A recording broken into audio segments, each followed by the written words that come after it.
მოგესალმებით, მეგობრებო. დღეს შევისწავლეთ თუ როგორ უნდა წარმოვთქვათ საათი ფრანგულად. Il est 2 heures. 2 საათია. Il est 2h05. 2 საათი და 5 წუთია. Il est 2h10. 2 საათი და 10 წუთია. Il est 2h15. 2 საათი და 15 წუთია.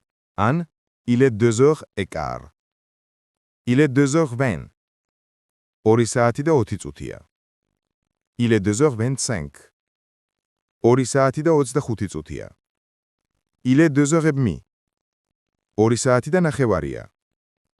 Il est 3h-25. 3 საათს აკლია 25 წუთი. Il est 3h-20. 3 საათს აკლია 20 წუთი. Il est 3h-le quart. 3 საათს აკლია 15 წუთი. Il est 3h-10. 3 საათს აკლია 10 წუთი. Il est 3h-5. 3 საათს აკლია 5 წუთი. Il est 3 heures. 3 საათია.